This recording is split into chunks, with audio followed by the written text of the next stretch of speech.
Okay ಸರಿ, ಎಲ್ರಿಗೂ good afternoon. ಹಾ ನೋಡಿ ಬೇಕು ನೋಡಿ 2025 UPSC ಮೇನ್ಸ್ ಪರೀಕ್ಷೆ ನಡೀತಾ ಇವೆ. ಶುಕ್ರವಾರ ಯಾವ ತರ ನಡೆಯುತ್ತೆ ಅಂದ್ರೆ, ಸಾಮಾನ್ಯವಾಗಿ ನಿಮ್ಗೆ ಗೊತ್ತಿರಲಿ UPSC ಪರೀಕ್ಷೆ ಆ ಈಗ ಸದ್ಯಕ್ಕೆ ಆಗಸ್ಟ್ ಕೊನೆ ವಾರ ಮತ್ತು ಸೆಪ್ಟೆಂಬರ್ನ ಮೊದಲ ವಾರದಲ್ಲಿ ನಡೀಬಹುದು, ಅಥವಾ ಆಗಸ್ಟ್ನ ಕೊನೆ ವಾರದಲ್ಲಿ ನಡೀಬಹುದು. ಯಾವ ತರ ಅಂದ್ರೆ, ಫ್ರೈಡೆ ಶುಕ್ರವಾರ, ಸ್ಯಾಟರ್ಡೆ, ಸಂಡೇ. ಮೊದಲು ಫ್ರೈಡೆ ಒಂದು ಎಸ್ಸೆ ಪೇಪರ್ ಇರುತ್ತೆ, ಪ್ರಬಂಧ ಪರೀಕ್ಷೆ ಬರೆಯೋದು, ಮನೆ ಬರೋದು. Okay, after writing essay you have to come to home, and next day you will be having GS1 and GS2. ಮಾರನೇ ದಿನ ಶನಿವಾರ ನಿಮಗೆ GS1 ಮತ್ತು GS2 ಇರುತ್ತೆ. Next day Sunday GS3 and GS4 will be there. ಈ ತರ ಇರುತ್ತೆ. ಅದಾದ್ಮೇಲೆ again you will be having 5 days gap, 5 ದಿನ ಗ್ಯಾಪ್ ಇರುತ್ತೆ. ಮತ್ತೆ ಸ್ಯಾಟರ್ಡೆ, ಸಂಡೇ. ಇಲ್ಲಿ ಆಪ್ಷನಲ್ 1 ಅಂಡ್ ಆಪ್ಷನಲ್ 2 ಪೇಪರ್ಸ್.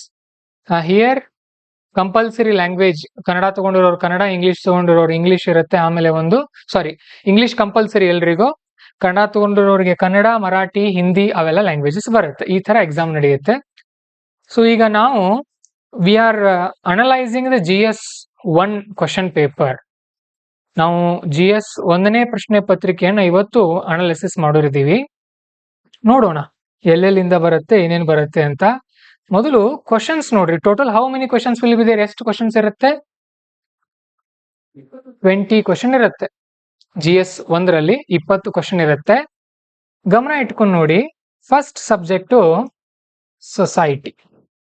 ಎಷ್ಟು ಮಾರ್ಕ್ಸ್ ಬಂದಿದೆ? 65 marks. How many pages we have to read? ಎಷ್ಟು ಪೇಜ್ ಓದ್ಬೇಕಾಗತ್ತೆ ಸೊಸೈಟಿಗೆ? ಎಷ್ಟು ಪೇಜ್ ಓದ್ತೀರಿ? ನಮ್ಮ ನೋಟ್ಸ್ ಎಷ್ಟು ಪೇಜ್ ಇದೆ? 150 ಇಲ್ವಾ? 70 ಇದೆಯಾ? ಕನ್ನಡ, ಇಂಗ್ಲಿಷ್ ನಲ್ಲಿರೋ 70 ಇರಬಹುದು, ಕನ್ನಡದಲ್ಲಿ 150 ಇದೆ. ಓಕೆ, ಒಂದು 150 ಪುಟ ನಾವು ಕೊಟ್ಟರು ನೋಟ್ಸ್ ಇದೆ. We have given around 150 pages notes. You will make it in 50. 1/3 ಮಾಡ್ತೀರಿ ನೀವು ಅದನ್ನ. 50 ಪೇಜ್ ಓದಿದ್ರೆ ಎಷ್ಟು ಮಾರ್ಕ್ಸ್ ಸಿಗುತ್ತೆ ನಿಮಗೆ? 65 ಅಂಕಗಳು. ನೆನ್ಪಿಟ್ಕೊಡ್ರಿ. Okay, question number 8, question number 10, question number 18, question number 19, question number 20 are the questions asked from the society. Next geography ನೋಡ್ರಿ, ವೆರಿ ಇಂಪಾರ್ಟೆಂಟ್ ಸಬ್ಜೆಕ್ಟ್. ಜಿಯೋಗ್ರಫಿ ಪ್ರಿಲಿಮ್ಸ್ಗೂ ಇಂಪಾರ್ಟೆಂಟು, ಮೇನ್ಸ್ಗೂ ಕೂಡ ಇಂಪಾರ್ಟೆಂಟು. ಸೊ ಇಲ್ಲಿ ನೋಡಿ, ಟೋಟಲ್ 100 ಮಾರ್ಕ್ಸ್. ಓಕೆ, ಟೋಟಲ್ ಇಲ್ಲಿ 1, 2, 3, 4, 5, 6, 7, 8 questions. 8 questions asked from geography. ಸೊಸೈಟಿಯಿಂದ 5 questions. Okay, next history 85 marks. ಹಿಸ್ಟ್ರಿನಲ್ಲಿ ನೋಡ್ರಿ, ancient history 1 question, medieval history 2 question, 3 question ಅಲ್ಲಿಂದ ಬಂದಿವೆ. Then modern history question number 9 and question number 11, ಇಲ್ಲಿ 2 questions. Then post independence only 1 question. ಎಷ್ಟು pages ಓದ್ತೀರಿ post ಇಂಡಿಪೆಂಡೆನ್ಸ್ಗೆ? 30 ರಿಂದ 40 ಪೇಜ್ ನೋಟ್ಸ್ ಇದೆ, ಅದಷ್ಟೇ. 30 to 40 ಪೇಜಸ್. ಮಾಡರ್ನ್ ಹಿಸ್ಟ್ರಿಗೆ ಎಷ್ಟು ಪೇಜ್ ಓದ್ತೀರಿ? 80 to 90 ಪೇಜ್ ನೋಟ್ಸ್ ಇದೆ, ಅದು ಕೂಡ. ಓಕೆ, 80 to 90 ಪೇಜ್ ಅಷ್ಟೇ, ಅದಕ್ಕಿಂತ ಜಾಸ್ತಿ ಇಲ್ಲ. ದೆನ್ ವರ್ಲ್ಡ್ ಹಿಸ್ಟ್ರಿ 1 ಕ್ವಶನ್ ಈ ವರ್ಷ ಕೇಳಿದಾರೆ, ಒಂದೊಂದು ವರ್ಷ ಕೇಳಲ್ಲ. ಅದನ್ನ ಈ ವರ್ಷ ಕೂಡ ಮಾಡ್ತೀವಿ. ಅದು ಮ್ಯಾಕ್ಸಿಮಮ್ 40 to 50 ಪೇಜಸ್ ನೋಟ್ಸ್ ಇರುತ್ತೆ. Art and culture 1 question. ಅರ್ಥ ಆಯ್ತಾ? ಸೊ ನೋಡಿ, ನೀವು ಈಗ 3 ಆಪ್ಷನ್ ಕೊಡ್ತೀನಿ ನಾನು ನಿಮಗೆ. GS1 ಎಕ್ಸಾಮ್ ಇದೆ ಅನ್ಕೊಡ್ರಿ. You have GS1 exam and you just cleared prelims of 2026 May prelims ಅನ್ನು ನೀವು ಕ್ಲಿಯರ್ ಮಾಡಿದಿರಿ ಅನ್ಕೊಳ್ಳೋಣ. GS1 ನಲ್ಲಿ ಹಿಸ್ಟ್ರಿ, ಜಿಯೋಗ್ರಫಿ, ಸೊಸೈಟಿ 3 ಸಬ್ಜೆಕ್ಟ್ ಇದೆ. 3 ಸಬ್ಜೆಕ್ಟ್ ನೀವು ಇನ್ನೂ ಪರ್ಫೆಕ್ಟ್ ಇಲ್ಲ. Which subject you focus more? ಯಾವ ಸಬ್ಜೆಕ್ಟ್ ಮೇಲೆ ಫೋಕಸ್ ಜಾಸ್ತಿ ಮಾಡ್ತೀರಿ? Geography and society. ಮೊದಲು ಇದನ್ನ ಮುಗಿಸ್ಕೊಳ್ಬೇಕು. ಇದಾದ್ಮೇಲೆ after society, after geography, what will you study? ಹಿಸ್ಟ್ರಿನಲ್ಲಿ 3 ವಿಭಾಗ ಇದೆ, ಅದರಲ್ಲಿ ಯಾವ್ದು ಮಾಡ್ತೀರಿ? Modern history. ಯಾಕೆ? 2 ರಿಂದ 3 ಕ್ವಶನ್ ಬರುತ್ತೆ ಆ ತರ. ಮಾಡರ್ನ್ ಹಿಸ್ಟ್ರಿ ಮುಗಿದ್ಮೇಲೆ ಪೋಸ್ಟ್ ಇಂಡಿಪೆಂಡೆನ್ಸ್ ಮಾಡ್ರಿ, ಬರೀ 30 ಪೇಜ್ ಇದೆ. ಪೋಸ್ಟ್ ಇಂಡಿಪೆಂಡೆನ್ಸ್, ಆಮೇಲೆ ಆರ್ಟ್ ಅಂಡ್ ಕಲ್ಚರ್. ಈ ತರ ಕೊನೆಗೆ ಮಿಡಿವಲ್ ಮತ್ತೆ medieval history, ancient history last ಇಡ್ರಿ. ಅದರ ಲಾಸ್ಟ್ಗೆ ವರ್ಲ್ಡ್ ಹಿಸ್ಟ್ರಿ ಇಡ್ರಿ. ಅದು ಕೂಡ ಹೇಗೆ ಪ್ರಶ್ನೆ ಕೇಳ್ತಾರೆ ಅಂತ ಹೇಳ್ತೀನಿ ನಾನು ನಿಮಗೆ. ತುಂಬಾ ಈಸಿ ಆಗಿತ್ತು ಈ ವರ್ಷ question paper actually. Okay, so 75 marks ಆಗುತ್ತಂತೆ ಇದು.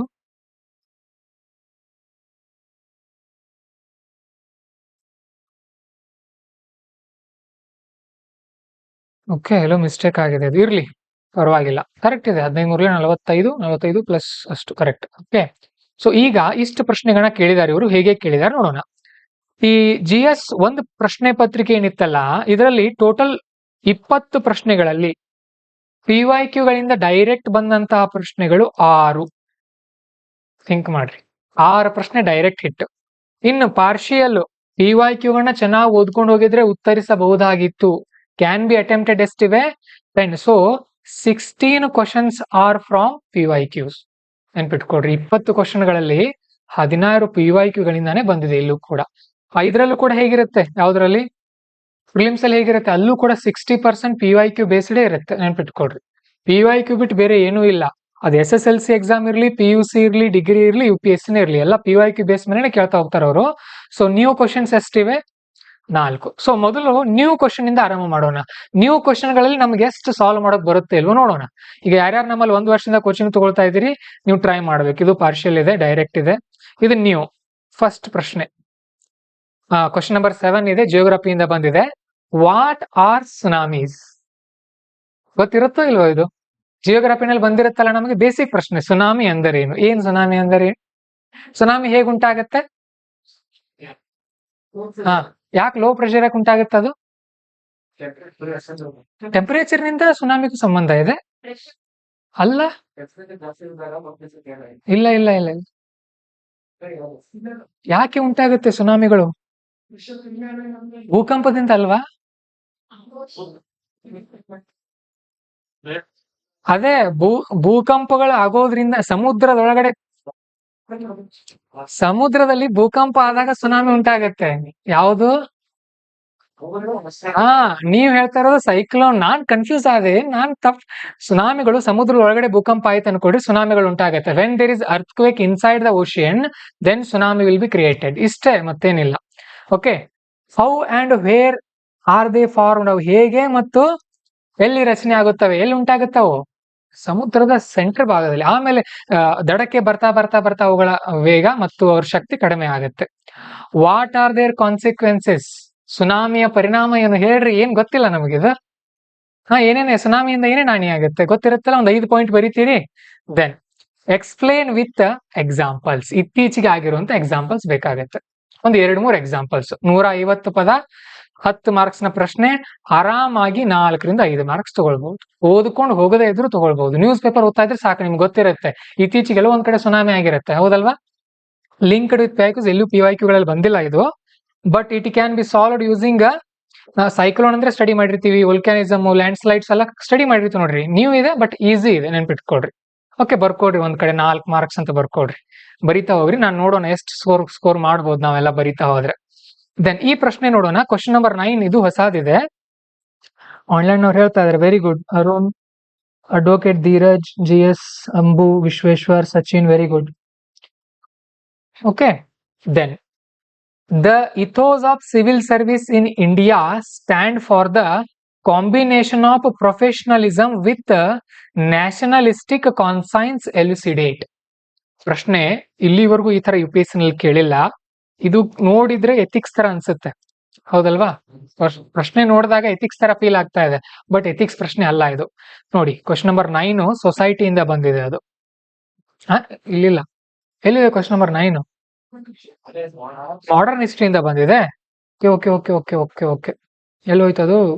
Question number 9, the ethos of civil service in India stand for the combination of professionalism with nationalistic consciousness. ಅಂದ್ರೆ ಭಾರತದಲ್ಲಿ ಏನ್ ನಾಗರಿಕತ್ವ ಇರುತ್ತಲ್ಲ, ಸಿವಿಲ್ ಸರ್ವಿಸ್ ಇರುತ್ತಲ್ಲ, ಅದು ಪ್ರೊಫೆಷನಲಿಸಮ್ ಇರ್ಬೇಕಲ್ಲಿ, ಜೊತೆಗೆ ನ್ಯಾಷನಲಿಸ್ಟಿಕ್ ಕಾನ್ಸೈನ್ಸ್ ಇರಬೇಕು. ನ್ಯಾಷನಲಿಸ್ಟಿಕ್ ಕಾನ್ಸೈನ್ಸ್ ಅಂತ ಅಂದ್ರೆ ರಾಷ್ಟ್ರಭಕ್ತಿ ಅಥವಾ ರಾಷ್ಟ್ರದ ಹಿತಾಸಕ್ತಿಯ ಆಧಾರದಲ್ಲಿ ನಮ್ಮಲ್ಲಿ ಏನಿರಬೇಕು? ಪ್ರೊಫೆಷನಲಿಸಮ್ ಇರಬೇಕು. ನಮ್ಮ ಪ್ರೊಫೆಷನ್ ದಿಂದ ರಾಷ್ಟ್ರಕ್ಕೇನು ಕೂಡ ಹಾನಿ ಆಗಬಾರ್ದು. ಇದಕ್ಕೆ ನಾನು ಉತ್ತರವನ್ನು ಕೂಡ ಸರ್ಚ್ ಮಾಡ್ಕೊಂಡಿದ್ದೀನಿ, ನೋಡೋಣ ಏನ್ ಕೊಟ್ಟಿದೆ ಅಂತ ಹೇಳಿ.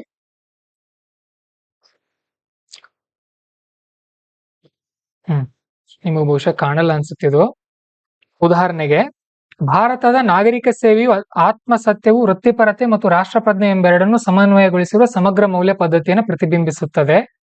ಇಲ್ಲಿ ವೃತ್ತಿಪರತೆ ಅಂತ ಅಂದ್ರೆ ನಾವು ಅಧಿಕಾರಿಗಳು ನಿಷ್ಠೆ, ಪ್ರಾಮಾಣಿಕತೆ, ತಾಂತ್ರಿಕ ದಕ್ಷತೆ, ನಿರಪೇಕ್ಷತೆ ಮುಂತಾದ ಮೌಲ್ಯಗಳನ್ನ ಪಾಲಿಸಬೇಕು.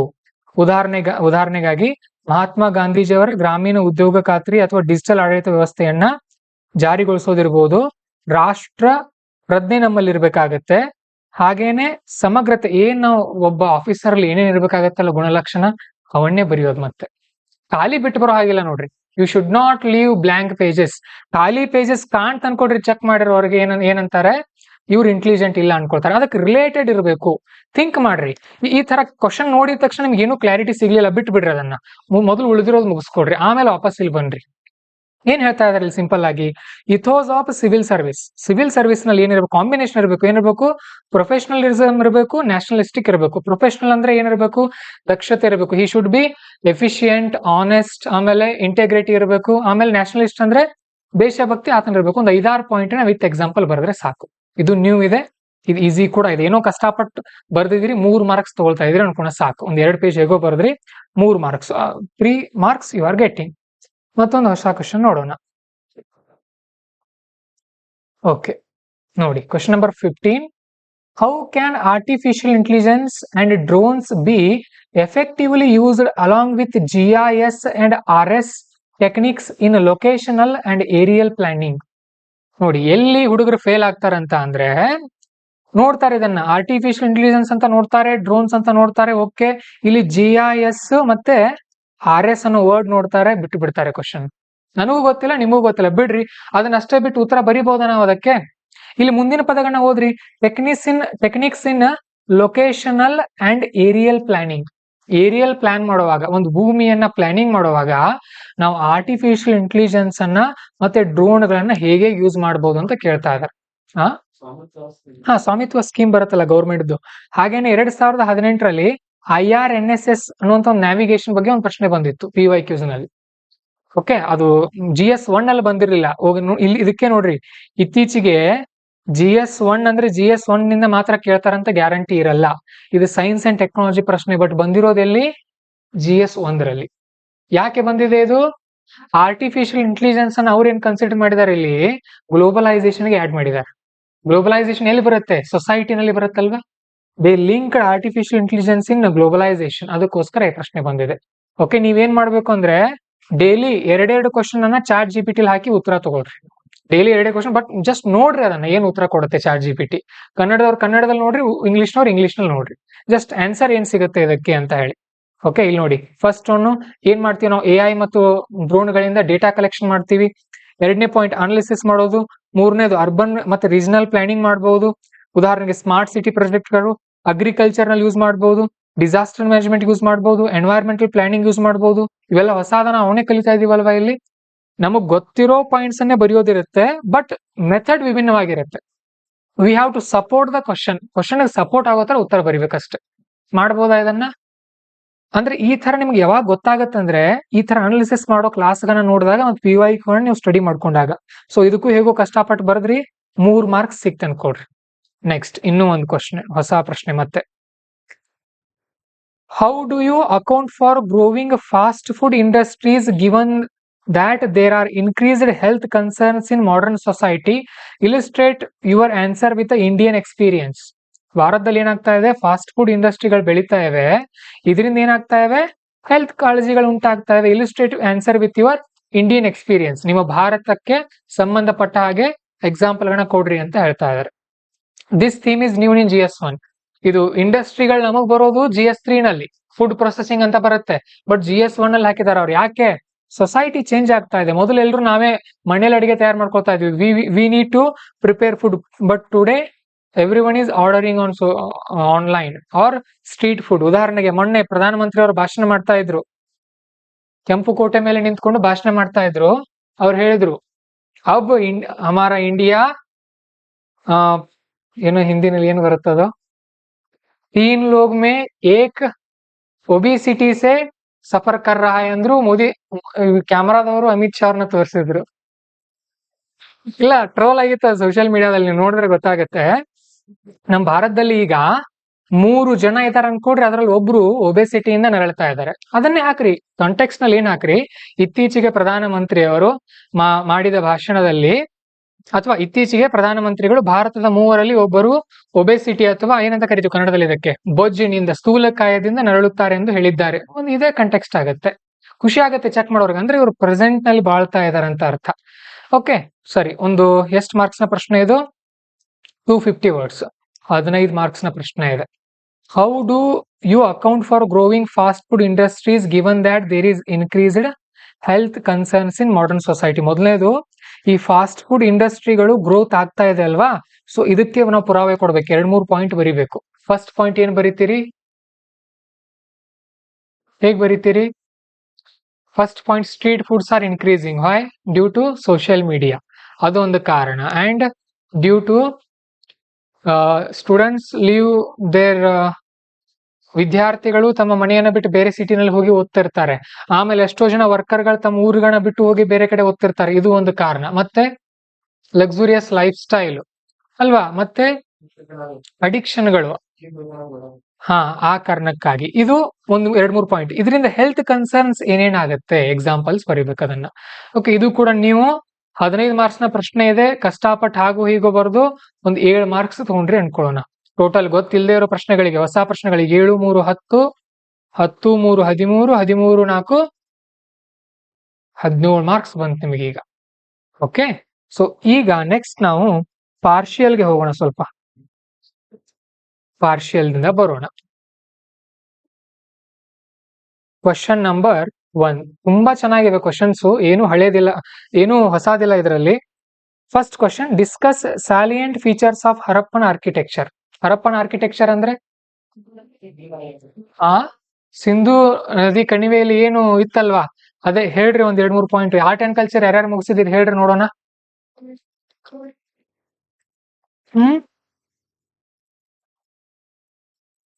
ನಗರ ಯೋಜನೆ,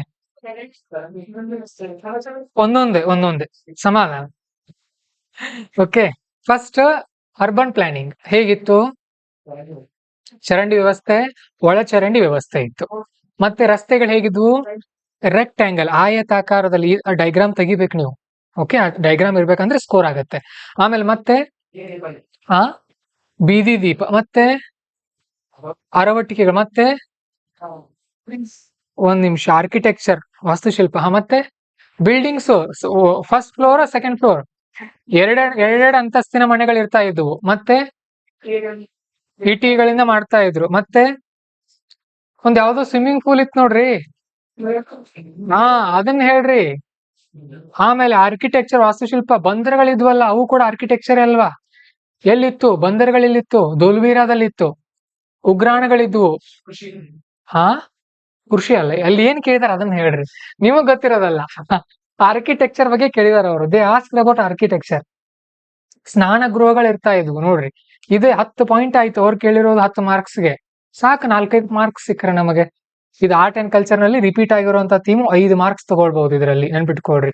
so rock cut architecture represent one of the most important source of our knowledge of early Indian art and history. Discuss. 2020 ಕೇಳಿದ್ದಾರೆ ರಾಕ್ ಕಟ್ ಬಗ್ಗೆ. ಆಗತ್ತಿನ ಕಾಲದಲ್ಲಿ ರಾಕ್ ಕಟ್ ಆರ್ಕಿಟೆಕ್ಚರ್ ಕೂಡ ಇತ್ತು, ಕಲ್ಲಿನಿಂದ ಕೂಡ ಕೆತ್ತಾ ಇದ್ರು. ದೆನ್ ಮಿಸಿಯೋಲಿಥಿಕ್ ರಾಕ್ ಗಳ ಬಗ್ಗೆನೂ ಕೂಡ ಕೇಳಿದ್ದಾರೆ 2015. ಇವನ್ನ ನೀವು ಓದ್ಕೊಂಡು ಹೋಗಿದ್ರಿ ಅನ್ಕೊಳ್ರಿ, ಇನ್ನೂ ಒಂದ್ 2 ಪಾಯಿಂಟ್ ಆಡ್ ಮಾಡಬಹುದು.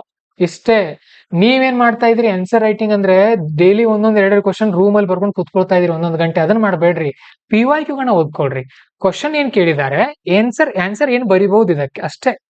ಕ್ವಶನ್ ಏನ್ ಕೇಳ್ತಾ ಇದಾರೆ UPSC ನವರು, ಏನ್ ಆನ್ಸರ್ ಬರಿಬಹುದು, what are the questions they are asking and what can I write, ಅಷ್ಟೇ. ರೀಡ್ ರೀಡ್ ರೀಡ್ ರೀಡ್ ಜಾಸ್ತಿ ಓದ್ರಿ. ಬರೆಯೋದು ಇದ್ದೇ ಇರುತ್ತೆ, 3 ತಿಂಗಳು ಬರೆಯೋದಿರುತ್ತೆ ನಿಮ್ಮದು, ಬೇರೆ ಏನು ಕೆಲಸ ಇಲ್ಲ.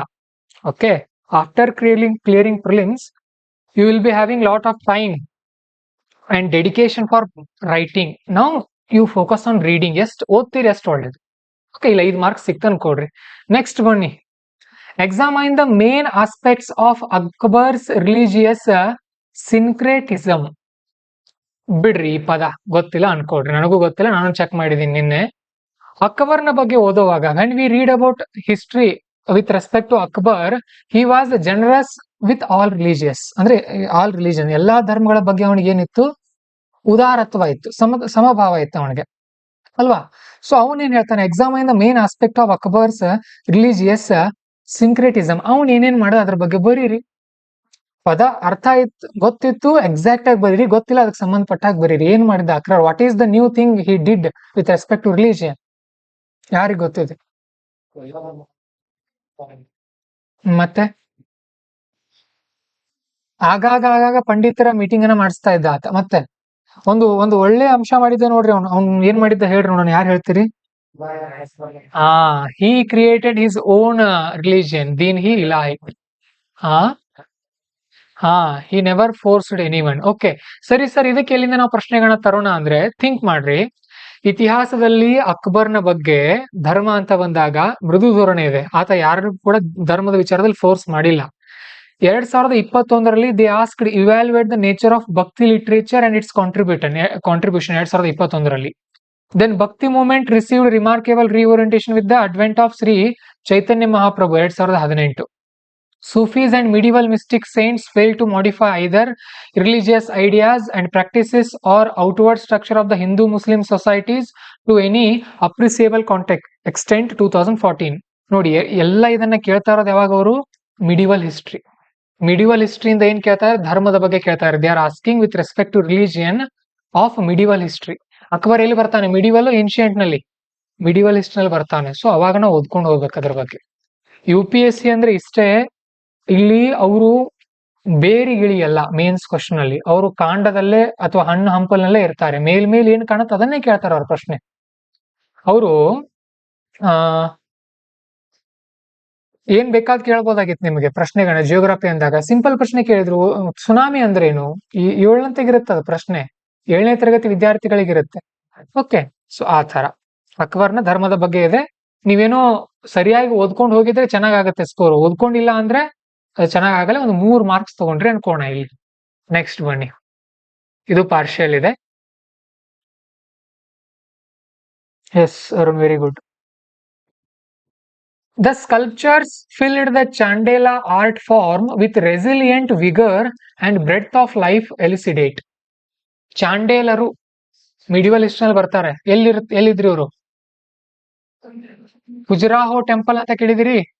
ಖುಜುರಾಹೋ ಟೆಂಪಲ್ಸ್ ಅಂತ. ಖುಜುರಾಹೋ ಟೆಂಪಲ್ಗಳಲ್ಲಿ ಏನ್ ಫೇಮಸ್? ಇಲ್ಲಿ ಅಲ್ಲ, ಯಾರು ಹೇಳ್ತೀರಿ? Online students. ಖುಜುರಾಹೋ ಟೆಂಪಲ್ ಇಡೀ ದೇಶದಲ್ಲೇ ಫೇಮಸ್ ಅವು.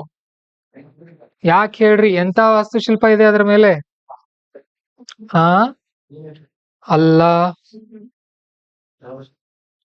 ಅಲ್ಲ, ನೋಡಿ, ಇದು ಕೂಡ ಎಲ್ಲರಿಗೂ ಗೊತ್ತಿರುವಂತದ್ದು. ಏನದು? ಎರಾಟಿಕ್. ಎರಾಟಿಕ್ ಅಂದ್ರೆ ಗೊತ್ತಾ ನಿಮಗೆ? ಆನ್ಲೈನ್ ಅವ್ರು ಯಾರಾದ್ರೂ ಹೇಳ್ತಾ ಇದಾರ ಇವತ್ತು? ಸಚಿನ್ ಅವ್ರು ಹೇಳ್ತಾರ ನೋಡಿ, ಕಾಮಶಿಲ್ಪಗಳು. ಒಂದು ಗಂಡು ಒಂದು ಹೆಣ್ಣು ಅಥವಾ ಆ ಒಂದು ಏನದು ಪುರುಷ ಮತ್ತು ಸ್ತ್ರೀ ಮಿಲನದ ಚಿತ್ರಗಳಿದೆ ಅದರಲ್ಲಿ. ಎಲ್ಲಿದೆ? ಖುಜುರಾಹೋದಲ್ಲಿ. ಅವ್ರು ಖುಜುರಾಹೋನ್ ಅಂತ ಪದ ಬಳಸಲಿಲ್ಲ. ನಿಮಗೆ ಯಾಕೆ? ಎಲ್ರು ಬರೆದು ಬಿಡ್ತಾರೆ. ಅವ್ರು ಏನ್ ಕೇಳಿದ್ರು? ಚಾಂಡೇಲಾ ಆರ್ಟ್. ಸೊ ನಿಮ್ಮ ಕೆಲಸ ಏನು? ಖುಜುರಾಹೋ ಟೆಂಪಲ್ಸ್ ಆರ್ ಫೇಮಸ್, ಅಲ್ಲಿ ಇದೆ ಶಿಲ್ಪಗಳು, ಅವನು ಯಾರು ಕೆತ್ತಿದ್ರು ಅನ್ನುವಂತ ಕುತೂಹಲ ನಿಮ್ಮಲ್ಲಿ ಇರಬೇಕು. You should be able to remember that. ನೆನ್ಪಿಟ್ಕೊಡ್ರಿ. ಓಕೆ, ಸೊ ಇದು ಯಾಕೆ ಬಂದಿದೆ? How this question asked. ನೋಡಿ ಪ್ರಶ್ನೆ, how will you explain the medieval Indian temple sculptures? Chandela art ಯಾವ್ದಕ್ ಫೇಮಸ್? ಅದು ಕೂಡ temple. Represent the social life of those days. Social life ಗೆ ಹೇಗೆ ಸಂಬಂಧ? 2022ರಲ್ಲೇ ಬಂದಿದೆ. Discuss the main contribution of Gupta period and Chola period of to Indian heritage and culture. ಗುಪ್ತರು ಚೋಳರು ತುಂಬಾ famous. ಅವ್ರ ನಂತರ ಬಂದಿರೋ ಇವರು ದೇ ಕೇಮ್ ಲೇಟರ್. ಎಲ್ಲಿ ಬರುತ್ತೆ ಖುಜುರಾಹೋ? ಮಧ್ಯಪ್ರದೇಶದಲ್ಲಿ ಬರುತ್ತೆ. Okay, yes, very good.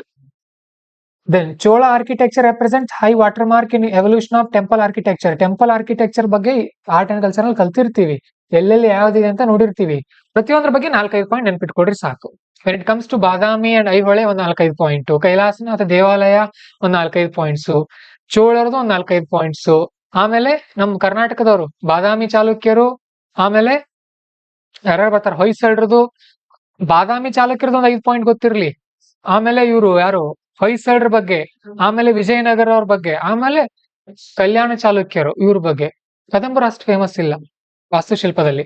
4 when it comes to Karnataka: Badami Chalukya, Vijayanagara empire, Hoysala, ಆಮೇಲೆ ಕಲ್ಯಾಣ ಚಾಲುಕ್ಯ. ಇವ್ರು 4 ಫೇಮಸ್ ಆಗ್ತಾರೆ, ನೆನ್ಪಿಟ್ಕೊಡ್ರಿ. ಕಲಿತೀವಿ, ಇವನ್ನೆಲ್ಲ ಕಲಿತೀವಿ ನಾವು ಈ ವರ್ಷ, ಡೀಟೇಲ್ ಆಗಿ ಹೇಳ್ತೀವಿ ನಿಮಗೆ. ಓಕೆ, ನೆಕ್ಸ್ಟ್ ಇದನ್ನ ಮಾಡ್ಬೋದಾ? ಸೊ ಇದನ್ನ ಬರೆದ್ರಿ, ಇದು ಕೂಡ 10 ಮಾರ್ಕ್ಸ್ ನ ಪ್ರಶ್ನೆ ಇದೆ. ಬಟ್ ನಿಮ್ಗೆ ಜಾಸ್ತಿ ಪಾಯಿಂಟ್ಸ್ ಬರೆಯೋಕ್ ಬಂದಿಲ್ಲ ಅಂದ್ರೆ ಏನ್ ಮಾಡ್ಬೇಕು? ಡಯಾಗ್ರಾಮ್ ತೆಗಿಬೇಕು ಒಂದು ಟೆಂಪಲ್. ಸುಮ್ನೆ ಟೆಂಪಲ್ ಡಯಾಗ್ರಾಮ್ ತೆಗಿಯೋದು. ಓಕೆ, ಈ ತರ ಇತ್ತು, ಈ ತರ ಬರೋದು, ಹಾಗೆ ಮಾಡೋದು, ಪೇಜ್ ತುಂಬಿಸೋದು ಒಟ್ನಲ್ಲಿ. ದೆನ್ ಪ್ರಶ್ನೆ ಇದು ಪಾರ್ಷಿಯಲ್ ಇದೆ ನೋಡಿ, very easy question. How are climate change and sea level rising affecting very existence of many island nations? ದ್ವೀಪದ ರಾಷ್ಟ್ರಗಳನ್ನ ಏನ್ ಮಾಡ್ತಾ ಇವೆ? ಕ್ಲೈಮೇಟ್ ಚೇಂಜ್ ಮತ್ತೆ ಸೀ ಲೆವೆಲ್ ರೈಸಿಂಗ್ ಗಳು ಅಪಾಯಕ್ಕೆ ತಳ್ತಾ ಇವೆ. ಅವುಗಳ ಏನಾಗಬಹುದು? ಎಕ್ಸ್ಟಿಂಕ್ಟ್ ಆಗಬಹುದು, ಅಳಿದು ಹೋಗಬಹುದು. ಡಿಸ್ಕಸ್ ವಿತ್ ಎಕ್ಸಾಂಪಲ್ಸ್ ಅಂತ ಕೊಟ್ಟಿದ್ದಾರೆ. ಸೋಷಿಯಲ್ ಮೀಡಿಯಾನ ಚೆನ್ನಾಗಿ ಫಾಲೋ ಮಾಡ್ತಾ ಇದ್ರೆ ಗೊತ್ತಾಗತ್ತೆ ನಿಮ್ಗೆ. ಮಾಲ್ಡೀವ್ಸ್ ಕೂಡ ಪ್ರತಿಭಟನೆ ಇಡುತ್ತೆ.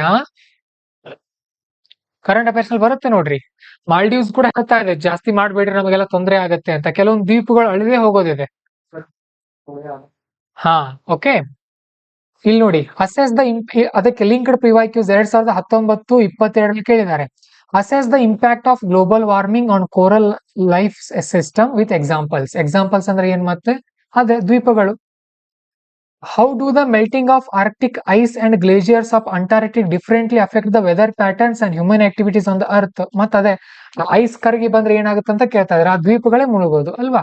ಸೊ ಇಲ್ಲಿ ನೋಡಿ, how are the climate change and sea level rise affecting the very existence of many island nations? Many island ನೇಷನ್ಗಳು ಈ ಸಮುದ್ರದ ಮಟ್ಟ ಹೆಚ್ಚಾಗೋದ್ರಿಂದ ಏನೇನಾಗತ್ತೆ ಅಂತ ಕೇಳ್ತಾ ಇದ್ದಾರೆ. ಏನೇನಾಗತ್ತೆ? ಉದ್ಯೋಗ ನಷ್ಟ ಆಗತ್ತೆ, ಅಲ್ಲಿರೋರು ನಿರಾಶ್ರಿತರಾಗ್ತಾರೆ, ಆಹಾರದ ಕೊರತೆ ಉಂಟಾಗತ್ತೆ, ಆಮೇಲೆ ಆ ಭಾಗ ಮುಳುಗುತ್ತೆ, ಅಲ್ಲಿರುವಂತ ಆರ್ಥಿಕ ಚಟುವಟಿಕೆಗಳೆಲ್ಲ ನಿಂತು ಬಿಡುತ್ತೆ. ಇವೇ ನಾವೇನ್ ಇಲ್ಲಿವರೆಗೂ ಕಲ್ತಿರ್ತೀವಿ ಎಲ್ಲ ಒಂದೊಂದು ಪಾಯಿಂಟ್ ಅಂತ ಹಾಕಿ ಬರೆಯೋದು ಅದನ್ನ. Okay, then discuss the consequences of climate change on food security in tropical countries. Tropical countries ಅಂದ್ರೆ ಭೂಮಧ್ಯ ರೇಖೆ ಬರೀ ಇರುವಂತಹ ದೇಶಗಳ ಬಗ್ಗೆ. ಇದು ಪ್ರಶ್ನೆಗೆ 10 ಮಾರ್ಕ್ಸ್ ನ ಪ್ರಶ್ನೆ ಇದೆ. ಒಂದು 3 ರಿಂದ 4 ಅಂಕ ತಗೊಳ್ಬಹುದು. ಇದಕ್ಕೆ 4 ತಗೊಳ್ಬಹುದು ನೀವು ಚೆನ್ನಾಗಿ ಓದ್ಕೊಂಡು ಹೋಗಿದ್ರೆ. ಹೀಗೆ ಹೋಗಿದ್ರೆ ಅಲ್ಲ, ಓದ್ಕೊಂಡು ಹೋಗಿದ್ರೆ, PYQ ಓದ್ಕೊಂಡು ಹೋಗಿದ್ರೆ ಅದೇ ಪಾಯಿಂಟ್ಸ್ ಇರುತ್ತೆ ಅಲ್ಲಿ. Then what are non farm primary activities? ಹೇಳ್ರಿ, ಏನು ನಾನ್ ಫಾರ್ಮ್ ಪ್ರೈಮರಿ ಆಕ್ಟಿವಿಟೀಸ್ ಅಂದ್ರೆ? What are those primary activities ಅಂದ್ರೆ ಯಾವುದು? ಕೃಷಿ. ನಾನ್ ಫಾರ್ಮ್ ಪ್ರೈಮರಿ ಆಕ್ಟಿವಿಟೀಸ್ ಅಂದ್ರೆ ಕೃಷಿಯೇತರ ಚಟುವಟಿಕೆಗಳು, ಅಂದ್ರೆ ಅಗ್ರಿಕಲ್ಚರ್ ಬಿಟ್ಟು ಅದ್ರ ಅಕ್ಕಪಕ್ಕ ನಡೆಯುವ ಚಟುವಟಿಕೆಗಳು ಯಾವ್ಯಾವುದು? ಹೈನುಗಾರಿಕೆ. ನಾನು ಇಂಗ್ಲಿಷ್ ಅಲ್ಲಿ ಏನಂತೀವಿ ಹೈನುಗಾರಿಕೆಗೆ? ಅನಿಮಲ್ ಹಸ್ಬೆಂಡ್ರಿ, ಫಿಶಿಂಗ್, ಮತ್ತೆ ಅವೆಲ್ಲ ಏನೇನು ಬರುತ್ತಲ್ಲ. ಮತ್ತೆ ಹಾರ್ಟಿಕಲ್ಚರ್ ಬರುತ್ತಾ ಇದ್ರಲ್ಲ? ಹಾರ್ಟಿಕಲ್ಚರ್ ಬರಲ್ಲ.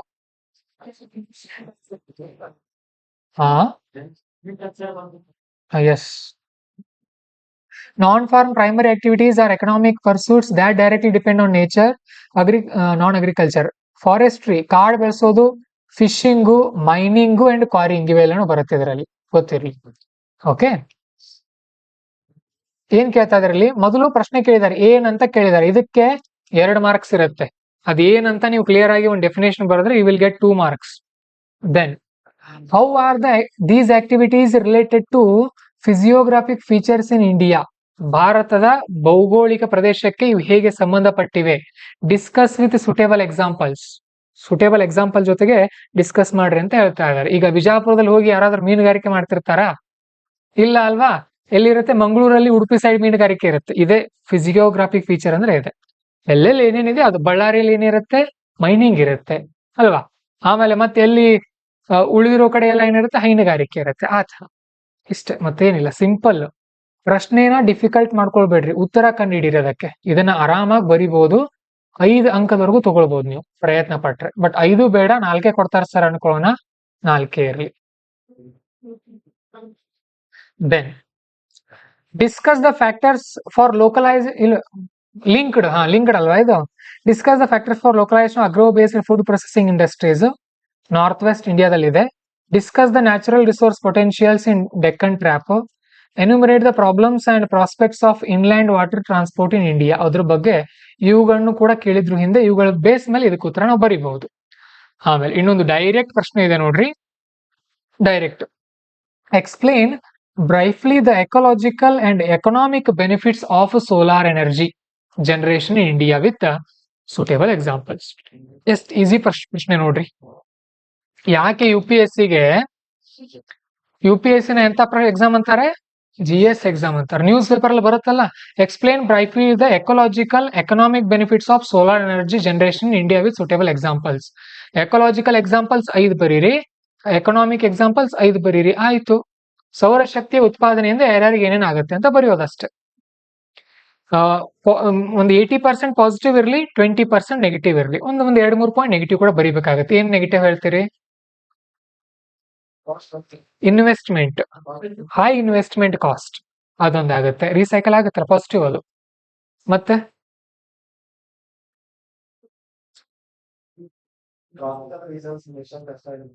Very good. ಅವರು ಪ್ರಶ್ನೆ ಇಂಡಿಯಾ ಅಂತ ಇದೆಯಲ್ಲ, ಇಲ್ಲಿ ಅದು ಬರಲ್ಲ ಪಾಯಿಂಟ್. ಅರ್ಥ ಆಯ್ತಾ? ಇಷ್ಟೇ ಸಿಂಪಲ್ ಎಕ್ಸಾಂಪಲ್ ಕ್ವಶನ್ ಇದು. 10 ಮಾರ್ಕ್ಸ್ ಇದೆ, ಇದಕ್ಕೆ 5 ಮಾರ್ಕ್ಸ್ ತಗೊಳ್ಳೇಬೇಕು ನೀವು. ಯಾಕೆ? ವಿತ್ ಭಾರತ ಡೈಗ್ರಾಮ್ ತೆಗಿಬೇಕು ಇಲ್ಲಿ. ಮತ್ತೆ ತೆಗಿಯೋದು ಏನೂ ಆಗಲ್ಲ, ಗೊತ್ತಿರ್ಲಿ. ಡೈಗ್ರಾಮ್ಸ್ ತೆಗಿಯೋದು ತೆಗೀರಿ. ಭಾರತ ಅಂತ ಎಲ್ಲಾದ್ರೂ ಮೆನ್ಷನ್ ಇದ್ರೆ, ಏನಾದ್ರೂ ನೀವು ತೋರಿಸುವಂತದ್ದಿದ್ರೆ ತೆಗಿಯೋದು ಎಕ್ಸಾಂಪಲ್, ಏನೂ ಆಗಲ್ಲ. ಓಕೆ, ಇದಕ್ಕೆ ಹೇಗೆ ಲಿಂಕ್ ಇದೆ PYQ ಅಂತ ಅಂದ್ರೆ, India has immense potential for solar energy though there are regional variations in development elaborate. 2020ರಲ್ಲಿ ಕೇಳಿದ್ರು. ಭಾರತದಲ್ಲಿ ಸೋಲಾರ್ ಎನರ್ಜಿ ಉತ್ಪತ್ತಿಗೆ ಬಹಳಷ್ಟು ಅವಕಾಶಗಳಿದೆ, ಬಟ್ ರೀಜನಲ್ ವೇರಿಯೇಷನ್ಗಳಿದೆ, ತಿಳಿಸಿ ಅಂತ ಹೇಳಿದ್ರು. ಆಮೇಲೆ ಇದು examine the potential of wind energy in India, explain the reasons for there limited spatial spread. Wind energy ಬಗ್ಗೆ ಕೇಳಿದಾರೆ ಅಂದ್ರೆ ಸೋಲಾರ್ ಎನರ್ಜಿ ಬಗ್ಗೆ ಕೇಳ್ತಾರೆ, ಮುಂದೆ ಹೈಡ್ರೋ ಎನರ್ಜಿ ಬಗ್ಗೆ ಕೇಳಬಹುದು, ಮುಂದೆ ಜಲ ವಿದ್ಯುತ್ ಉತ್ಪಾದನೆ ಬಗ್ಗೆ ಕೇಳ್ತಾರೆ, ಎಲ್ಲೆಲ್ಲಿ ಯಾವ ತರ ಇದೆ ಅಂತ. ಅದ್ರ ಬಗ್ಗೆ ಒಂದು 10 ಪಾಯಿಂಟ್ ಗೊತ್ತಿಟ್ಕೊಳ್ಳೋದು. Okay, we should study something about hydro power, ಆ ತರ ಮಾಡ್ರಿ. Okay, next question. ಇದು ಡೈರೆಕ್ಟ್, ಇದು ಕೂಡ. How does the smart city in India addresses the issue of urban poverty and distributive justice? ಈ ಪ್ರಶ್ನೆ ಬರೋಕೆ ಒಂದು ಕಾರಣ ಇದೆ, ಯಾರು ಹೇಳ್ತೀರಿ? Why this question asked?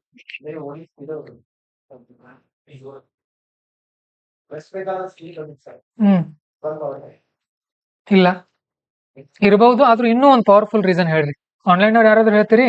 Y this question asked in this 2025 exam? ಇಲ್ಲ. When this scheme launched? ಯಾವಾಗ ಸ್ಟಾರ್ಟ್ ಆಗಿತ್ತು ಇದು? Smart city program when launched? Fail ಅವ್ರ ಯಾಕೆ ಕೇಳ್ತಾರ್ರಿ? ಫೇಲ್ ಆದ್ರೆ ಕೇಳಲ್ಲ.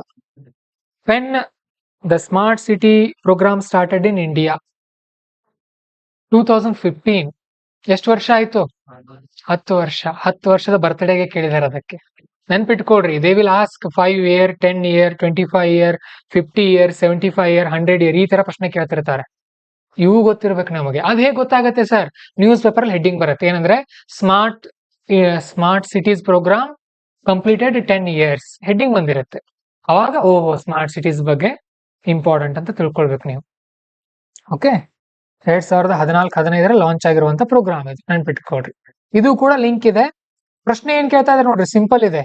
How does a smart city in India addresses the issues of urban poverty and distributive justice?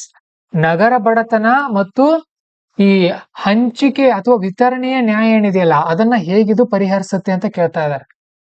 ಪ್ರಶ್ನೆ ಸ್ಮಾರ್ಟ್ ಸಿಟಿ ಬಗ್ಗೆ ಇಲ್ಲ ಇಲ್ಲಿ, ಅದರಿಂದ ಬಡತನ ಹೇಗ್ ನಿರ್ಮೂಲನೆ ಆಗುತ್ತೆ ಅಂತ ಕೇಳ್ತಾ ಇದ್ದಾರೆ. ಅದನ್ನ ಉತ್ತರ ಬರೀಬೇಕು. You have to write answer for that, ನೆನ್ಪಿಟ್ಕೊಡ್ರಿ. ಸೊ ಡೈಲಿ ಎರಡೆರಡು ಕ್ವಶನ್ಗಳನ್ನ ಚಾಟ್ GPT ಸ್ಟಡಿ ಮಾಡ್ಕೊಳ್ರಿ, ಗೊತ್ತಿರ್ಲಿ. ಓಕೆ, ಅದನ್ನು ಕೂಡ ಇಲ್ಲಿ ಟೀಚ್ ಮಾಡ್ಬೋದು ಕೂತ್ಕೊಂಡೆ ಟೈಮ್ ಸಿಗಲ್ಲ ನಮಗೆ, ಬಹಳಷ್ಟು ಲೇಟ್ ಆಗತ್ತೆ.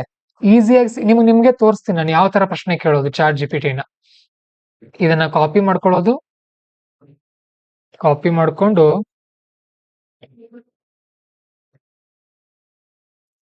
ಚಾಟ್ GPT ಹೋಗೋದು. ಕನ್ನಡದವ್ರು ಬೇಕಾದ್ರೆ ಕನ್ನಡದಲ್ಲಿ ತಿಳಿಸು, ಇನ್ನ ಪಾಯಿಂಟ್ ಫಾರ್ಮ್ ಅಲ್ಲಿ ತಿಳಿಸು ಅಂತ ಕೊಡೋದು. ಅದಕ್ಕೆ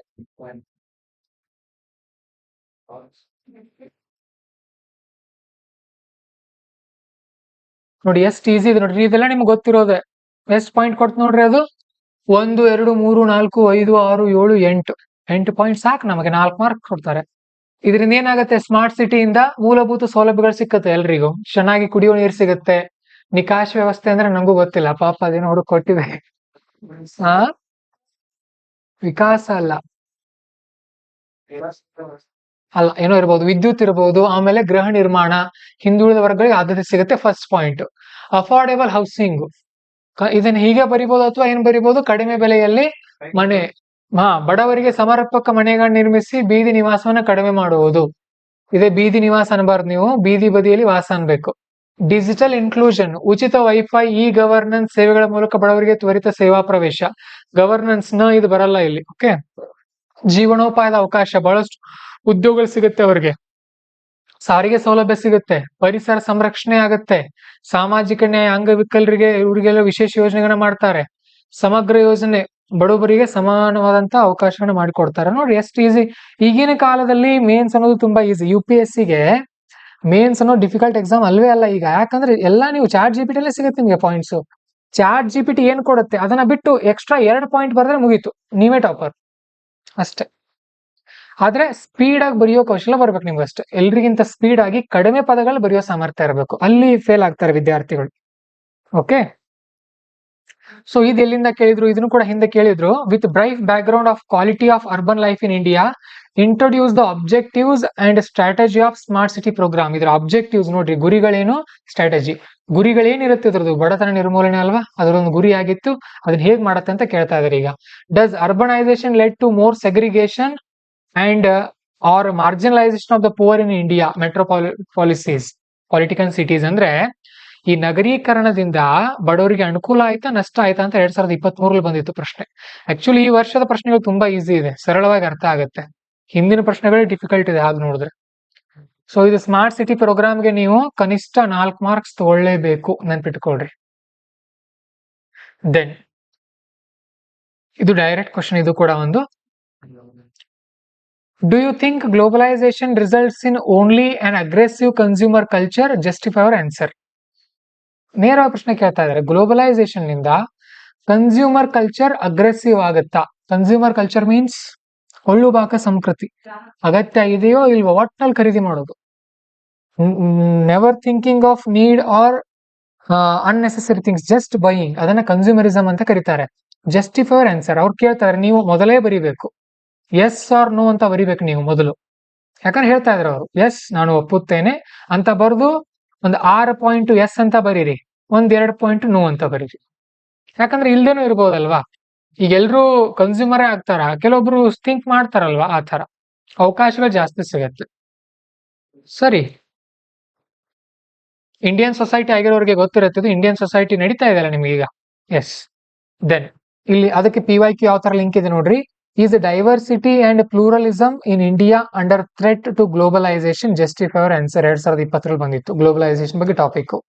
ಗ್ಲೋಬಲೈಸೇಷನ್ ನೋಡ್ರಿ, ಗ್ಲೋಬಲೈಸೇಷನ್ ಅಂತ ಒಂದು ಟಾಪಿಕ್ ಇದೆಯಲ್ಲ ನಮಗೆ, ಅದೇನ್ ನಾವು ಏನು ನಿಮ್ಗೆ ಇಂಡಿಯನ್ ಸೊಸೈಟಿನಲ್ಲಿ 10-12 ಚಾಪ್ಟರ್ ಇದೆ, ಆ ಚಾಪ್ಟರ್ ಮೇಲೆನೆ ಪ್ರಶ್ನೆ ಬರೋದು, ಮತ್ತೇನಿಲ್ಲ ಹೊಸದು. ಆ ಚಾಪ್ಟರ್ ಇರುವಂತ ಒಂದು 20 ಪಾಯಿಂಟ್ ಗೊತ್ತಿದ್ರೆ ಸಾಕು, ಅವೇ ಬರುತ್ತೆ. ಅವೇ 65 ಮಾರ್ಕ್ಸ್ ಫಿಕ್ಸ್ ನಿಮಗೆ.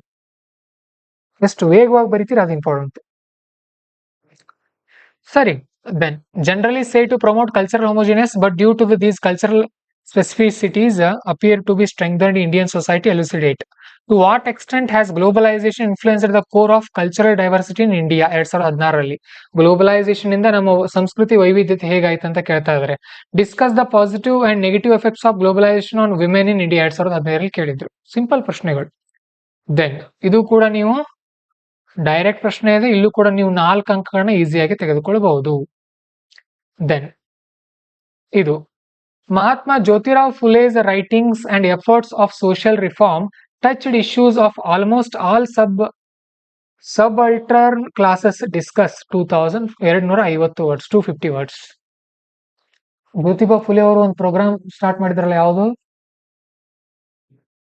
ಅವ್ರದೇ ಅಲ್ವಾ ಇದು, ಬ್ರಹ್ಮ ಸಮಾಜ. ಎಲ್ಲಿ ಮತ್ತೆ ಯಾರ್ದ? ಸಾರಿ, ಜ್ಯೋತಿಬಾ ಫುಲೆ ಏನೋ ಮಾಡಿದ್ರಲ್ಲ, ಸತ್ಯಶೋಧಕ ಸಮಾಜ. ಸತ್ಯಶೋಧಕ ಸಮಾಜ ಸ್ಟಾರ್ಟ್ ಮಾಡಿದ್ರು ಅವರಲ್ವಾ, ಅದರಿಂದ ಏನೇನ್ ಮಾಡಿದಾರೆ ಅದನ್ನೇ ಬರೀರಿ, ಮತ್ತೇನಿಲ್ಲ. ಇವ್ರ ವೈಫ್ ಅವ್ರೇನ್ ಮಾಡಿದ್ರು, ಶಾಲೆ ಎಲ್ಲ ಮಾಡಿದ್ರು, ಬರೀರಿ ಅದನ್ನೇ ವಿಶ್ಲೇಷಣಾತ್ಮಕವಾಗಿ ಬರೀರಿ. ಅವ್ರಿಗೆ 1-2-3 ಪುಸ್ತಕಗಳನ್ನು ಕೂಡ ಬರಿಬೇಕಾಗತ್ತೆ. ಪುಸ್ತಕನು ಕೂಡ ಬರ್ದಿದಾರೆ ಅನ್ಸುತ್ತೆ ಅವರು, ಅಲ್ವಾ? ಒಂದ್ ಯಾವ್ದೋ ಇದೆ ನೋಡ್ರಿ, ಅವ್ರ ಪುಸ್ತಕ ಹೆಸರು ನೆನಪಾಗ್ಲಿಲ್ಲ, ಇವರ ಪುಸ್ತಕಗಳನ್ನು ಕೂಡ ಬರೆದಾರ. ಇಲ್ಲ, you have to write at least they wrote some books ಅಂತ ಹೇಳಿ. ಸಮಾಜ ಸುಧಾರಣೆಗೋಸ್ಕರ ಪುಸ್ತಕಗಳನ್ನು ಕೂಡ ಬರೆದರು. ಏನು ಬರೀದೇ ಇರೋ ಬದಲು ಅಷ್ಟಾದ್ರೂ ಬರಿಬೇಕು ನೀವು, ಗೊತ್ತಿರ್ಲಿ. ಆ ಚಿತ್ರ ತೆಗಿಬೇಡ್ರಿ, ಮತ್ತೆ ಜ್ಯೋತಿ ಬಾಪುಲೆ ಚಿತ್ರ ತೆಗಿಬೇಡ್ರಿ. 250 ಮಾರ್ಕ್ಸ್ ಇದು ಪ್ರಶ್ನೆ, ಸಾರಿ 250 ವರ್ಡ್ಸ್ 15 ಮಾರ್ಕ್ಸ್ ಇದೆ. ಇಲ್ಲಿ 7ರಿಂದ 8 ಮಾರ್ಕ್ಸ್ ತಗೊಳ್ಬಹುದು ನೀವು. ಓಕೆ, ಈಗ ಇಲ್ಲಿ ನೋಡಿ ಯಾಕೆ ಈ ಪ್ರಶ್ನೆ ಬರ್ಬೋದು ಅಂತ ಗೆಸ್ ಮಾಡ್ಬೋದು ಅಂದ್ರೆ, trace of growth of social religious reform movements with special reference to young Bengal movement and Brahmo Samaj 2021ರಲ್ಲಿ ಕೇಳಿದ್ದಾರೆ. ಬ್ರಹ್ಮ ಸಮಾಜದ ಬಗ್ಗೆ ಕೇಳ್ತಾರೆ ಅಂದ್ರೆ ಅವ್ರ ಮುಂದೆ ಸತ್ಯಶೋಧಕ ಸಮಾಜದ ಬಗ್ಗೆನೂ ಕೂಡ ಕೇಳ್ತಾರೆ. ಈಗ ಸತ್ಯಶೋಧಕ ಸಮಾಜದ ಬಗ್ಗೆ ಕೇಳಿದ್ರೆ ಮುಂದೆ ಆರ್ಯ ಸಮಾಜದ ಬಗ್ಗೆ ಕೇಳ್ತಾರೆ. ಅಷ್ಟೇ UPSC ಅಂದ್ರೆ, ಮತ್ತೇನಿಲ್ಲ. ಅಷ್ಟು ಧೈರ್ಯ ಇಲ್ಲದೆ ಇದ್ರೆ ನಾನ್ಯಾಕೆ ಇಲ್ಲಿ ನಿಮ್ ಮುಂದೆ ಕೂತ್ಕೊಳ್ತಾ ಇದ್ದೆ ಹೇಳ್ರಿ? ಮಾಡ್ಬಹುದು ನಾವು, we can do it. Then the women's questions arose in modern India as part of 19th century social reform movement. What were the major issues and debates concerning women in that period? ಮಹಿಳೆಯರಿಗೆ ಸಂಬಂಧಪಟ್ಟ ಹಾಗೆ ಪ್ರಶ್ನೆ ಇದೆ ಅದು. ಸಾವಿತ್ರಿಬಾಯಿ ಫುಲೆ ಅವ್ರ link ಇಲ್ಲಿರುತ್ತೆ. So ಎಂಟಾಯ್ತು ಇಲ್ಲಿ. Next partial ಇದೆ ಇದು ಒಂದು. Trace India's consolidation process. Consolidation ಅಂತ ಅಂದ್ರೆ ಕೂಡ್ಸೋದು, ಸಮಗ್ರೀಕರಣ ಮಾಡೋದು. During early phase of independence in terms of polity, economy, education, international relations. Very interesting question. ಅಂದ್ರೆ ನಮಗೆ ಭಾರತ ಸ್ವಾತಂತ್ರ್ಯ ಸಿಕ್ ನೋಡ್ರಿ 1947. ಸ್ವತಂತ್ರ ಸಿಕ್ ಒಂದು ಆರಂಭದಲ್ಲಿ ಒಂದೊಂದು 20 ವರ್ಷ. ಅರ್ಲಿ ಫೇಸ್ ಆಫ್ ಇಂಡಿಪೆಂಡೆನ್ಸ್, ಸ್ವಾತಂತ್ರ್ಯ ಸಿಕ್ಕ ನಂತರ ನಮ್ ದೇಶ ಹೇಗೆ ಕನ್ಸಾಲಿಡೇಟ್ ಮಾಡ್ಕೊಳ್ತು politically, economically, educationally, international relations ಅಲ್ಲಿ. 4 ಪಾಯಿಂಟ್ಸ್ ಅವರೇ ಕೊಟ್ಟಿದ್ದಾರೆ. ಪ್ರತಿಯೊಂದಕ್ಕೂ 3 ಅಥವಾ 2 ನೀಟಾಗಿ ಎಕ್ಸಾಂಪಲ್ ಕೊಡ್ರಿ. ಪಾಲಿಟಿಗೆ ಏನ್ ಹೇಳ್ತೀರಿ? First point politically first Vallabhbhai Patel ಏನ್ ಮಾಡಿದ್ರು? ಹೈದರಾಬಾದು, ಜಮ್ಮು ಕಾಶ್ಮೀರು, ಆಮೇಲೆ ಜುನಾಗಢನ್ನ ನಮ್ ದೇಶದಲ್ಲಿ ಒಗ್ಗೂಡಿಸಿರು. ಅದು ಮೊದಲನೇ ಪಾಯಿಂಟ್. ಮತ್ತೆ ಚುನಾವಣೆಗಳನ್ನ ಶಿಸ್ತುಬದ್ಧವಾಗಿ ನಡೆಸಲಾಯಿತು. ಇದು ಪೊಲಿಟಿಕಲ್ ಸೆಕೆಂಡ್ ಪಾಯಿಂಟ್. ಎಕನಾಮಿಕಲಿ ನೋಡಿದಾಗ ಕೈಗಾರಿಕೆಗಳನ್ನ ಸ್ಟಾರ್ಟ್ ಮಾಡ್ತಾರೆ. ಅಗ್ರಿಕಲ್ಚರ್ ಜೊತೆಗೆ ಕೈಗಾರಿಕೆಗಳಿಗೆ ಕೂಡ ಒತ್ತು ಕೊಟ್ರು. ಪಂಚವಾರ್ಷಿಕ ಯೋಜನೆಗಳು ಬಂತು. ಮತ್ತೆ ಬರೀ ಬಂತ್ ಅನ್ಬಾರ್ದು, ಅದರಿಂದ ಏನಾಯ್ತು ಅನ್ನೋದನ್ನು ಕೂಡ ಬರಿಬೇಕಾಗತ್ತೆ ನಾವು ಎಕ್ಸಾಮ್ ನಲ್ಲಿ. ಹೇಳ್ರಿ. ಸಂವಾದ ಕೌಮುದಿ, ವೆರಿ ಗುಡ್ ಭಾಗ್ಯಶ್ರೀ. ಮತ್ತೆ ಎಕನಾಮಿಕಲಿ ನೋಡಿದಾಗ ಗ್ರೀನ್ ರೆವಲ್ಯೂಷನ್ ಆಯ್ತಲ್ಲ ಅದೇ ಟೈಮ್ ನಲ್ಲಿ. 1960ರಲ್ಲಿ ಆಗಿದೆ ಗ್ರೀನ್ ರೆವಲ್ಯೂಷನ್. ಆಯ್ತರ. ಮತ್ತೆ ಎಜುಕೇಶನ್ ಅಲ್ಲಿ IIT, ಏಮ್ಸ್ ಗಳೆಲ್ಲ ಸ್ಟಾರ್ಟ್ ಆದ್ವು. ಫ್ರೀ ಎಜುಕೇಶನ್ ಎಲ್ರಿಗೂ ಕೊಡ್ಲಿಕ್ಕೆ ಆರಂಭ ಮಾಡಿದ್ರು. ಪಬ್ಲಿಕ್ ಸ್ಕೂಲ್ಗಳನ್ನ ಸ್ಟಾರ್ಟ್ ಮಾಡಿದ್ರು ಅಲ್ವಾ? ದೊಡ್ಡ ವಿಶ್ವವಿದ್ಯಾಲಯಗಳನ್ನ ಮಾಡಿದ್ರು.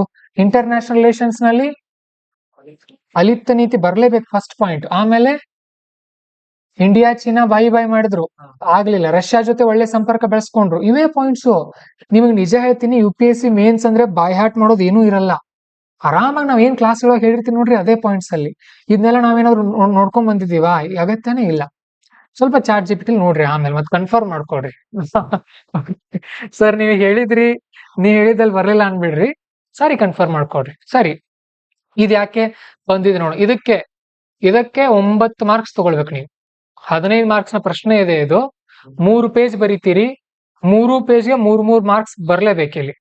ದೆನ್ ಲಿಂಕ್ಡ್ PYQ ನೋಡಿದಾಗ assess the main administrative issues and socio cultural problems in the integration process of the Indian princely states. ನೋಡ್ರಿ, 2021ರಲ್ಲಿ ಏನ್ ಕೇಳಿದಾರೆ ಅಂದ್ರೆ, ಭಾರತದ ಪ್ರಿನ್ಸಿಲಿ ಸ್ಟೇಟ್ ಗಳಿದ್ವಲ್ಲ, ರಾಜ್ಯಗಳು, ಅವುಗಳನ್ನ ಕೂಡ್ಸುವಾಗ ಏನೇನ್ ಸಮಸ್ಯೆ ಆಯ್ತು ಅಂತ ಕೇಳಿದ್ದಾರೆ. Then critically examine the compulsions which prompted India to play decisive role in the emergence of Bangladesh. ಸಾರಿ, ಬಾಂಗ್ಲಾದೇಶದ್ದು ಕೂಡ ಒಂದು ಬರೀಬೇಕು ನಾವು ಪೊಲಿಟಿಕಲ್ ಪಾಯಿಂಟ್ ಅಲ್ಲಿ. ಬಾಂಗ್ಲಾದೇಶನ ಸಪರೇಟ್ ಮಾಡ್ತೀವಿ ನಾವು, ಅದೊಂದು point. Analyse the circumstances that led to the Tashkent agreement in 1960. Discuss the highlights of agreement. Tashkent agreement ಒಂದು ಆಗುತ್ತೆ. ಮಾಡರ್ನ್ ಹಿಸ್ಟ್ರಿದು ಈಗ ನಿಮಗೆ ಸಚಿನ್ ಸರ್ ಟೀಚ್ ಮಾಡ್ತಾರಲ್ಲ ಮುಂದೆ, ಅದು ಪ್ರಿಲಿಮ್ಸ್ ಪ್ಲಸ್ ಮೇನ್ಸ್ ಎರಡು ಟೀಚಿಂಗ್ ಇರುತ್ತೆ ನಿಮಗೆ. ಬಟ್ ಮೇನ್ಸ್ ಅದ್ ನೋಡಿ ಸಪರೇಟ್ ಕೊಟ್ಟಿದೀವಿ, ಗೊತ್ತಿರಲಿ. ಮಾಡರ್ನ್ ಹಿಸ್ಟ್ರಿದು ಪ್ರಿಂಟ್ ತಗೊಳ್ಬೇಕು ಆಮೇಲೆ. ಮಾಡರ್ನ್ ಹಿಸ್ಟ್ರಿ ಮುಗಿದ್ಮೇಲೆ ತಗೊಳ್ರಿ. ಈ ಕ್ಲಾಸ್ ನಡೆಯುವಾಗ ಬೇಡ, ಡಿಸ್ಟರ್ಬ್ ಆಗ್ತೀರಿ. ಕ್ಲಾಸ್ ಮುಗಿಸ್ಕೊಡ್ರಿ, ಆ ಸಬ್ಜೆಕ್ಟ್ ಮುಗಿದ್ಮೇಲೆ ತಗೊಳ್ರಿ. ಒಂದು 89 ಪೇಜ್ ನೋಟ್ಸ್ ಇದೆ, ಒಂದು ವಾರದಲ್ಲಿ ಕುತ್ಕೊಂಡು ಮುಗಿಸ್ಬಿಡ್ತೀರಿ. ದೆನ್ ಇದರಿಂದ 9 ಆಯ್ತಾ. ನೆಕ್ಸ್ಟ್ ಪ್ರಶ್ನೆ, ಕ್ವಶನ್ ನಂಬರ್ 13 ನೋಡಿ. The French revolution has enduring relevance to the contemporary world, explain. ನೋಡಿ, ಏನಂದ್ರೆ ಫ್ರೆಂಚ್ ರೆವಲ್ಯೂಷನ್ ಅಂದ್ರೆ ಫ್ರೆಂಚ್ ಕ್ರಾಂತಿ ಹ್ಯಾಸ್ ಎಂಡ್ಯೂರಿಂಗ್ ರಿಲಿವೆನ್ಸ್, ಸಂಬಂಧ ಇತ್ತು ಯಾವ್ದಕ್ಕೆ? ಕಂಟೆಂಪ್ರರಿ ವರ್ಲ್ಡ್, ಸಮಕಾಲೀನ ಜಗತ್ತಿಗೆ ಅದು ಸಂಬಂಧ ಇತ್ತು. ಎಕ್ಸ್ಪ್ಲೇನ್ ಅಂತ ಹೇಳ್ತಾ ಇದ್ದಾರೆ. ಇದು ಸರ್ ನಮಗೆ ಇದು ಗೊತ್ತಿಲ್ಲ ಸರ್, ವರ್ಲ್ಡ್ ಹಿಸ್ಟ್ರಿ ನಾವು ಸ್ಟಡಿ ಮಾಡಿಲ್ಲ ಅಂದ್ರೆ ವರ್ಲ್ಡ್ ಹಿಸ್ಟ್ರಿನಲ್ಲಿ ಏನು ಬೇಡ, PYQ ನೋಡ್ಕೊಂಡು ಹೋಗ್ರಿ. ಫಸ್ಟ್ ಕ್ವಶನ್ ನೋಡ್ರಿ 2019ರಲ್ಲಿ, explain how foundation of the modern world were led by American and French revolution. ಎರಡು, ಅಮೆರಿಕ ಕ್ರಾಂತಿ, ಫ್ರೆಂಚ್ ಕ್ರಾಂತಿ. ಯೂಟ್ಯೂಬ್ ನಲ್ಲಿ ವಿಡಿಯೋ ನೋಡಿದ್ರೆ ಸಾಕು, ಅದನ್ನೇ ಬರೀತೀರಿ ನೀವು ಅದರಲ್ಲಿ. Then American revolution was an economic revolt against mercantilism substantiate. Okay, French revolution ಬಗ್ಗೆ ಇದೆ. ಅಕಸ್ಮಾತ್ ನೀವು ಓದಿಲ್ಲ ಅಂದಾಗ ಅಟ್ ಲೀಸ್ಟ್ ನಮ್ಮ ಸಂವಿಧಾನದಲ್ಲಿ ಯಾವುದು ಒಂದು 3 ವರ್ಡ್ಸ್ ಇದೆಯಲ್ಲ, ಸ್ವತಂತ್ರ, ಫ್ರೀಡಮ್, ಸಾರಿ ಲಿಬರ್ಟಿ, ಈಕ್ವಾಲಿಟಿ, ಫ್ರಾಟರ್ನಿಟಿ ಅಲ್ವಾ? 3 ಪಾಯಿಂಟ್ ನ ಹಾಕ್ರಿ, ಬರೀರಿ ಒಂದೆರಡು ಪುಟ. ಓಕೆ, ಕನಿಷ್ಠ 4 ಮಾರ್ಕ್ಸ್ ಆದ್ರೂ ಸಿಗುತ್ತೆ. ಅಂದ್ರೆ ಇವತ್ತಿನ ಕಾಲಕ್ಕೆ ಯಾಕೆ ಫ್ರೆಂಚ್ ರೆವಲ್ಯೂಷನ್ ಯಾಕಾಯ್ತು ಹಿಂದೆ ಒಂದ್ಸರಿ ಹೇಳಿದೀನಿ ನಾನು ನಿಮಗೆ. Why French revolution took place? Feudalism ಅಂದ್ರೆ ಉಳಿಗಮಾನ್ಯ ಪದ್ಧತಿ.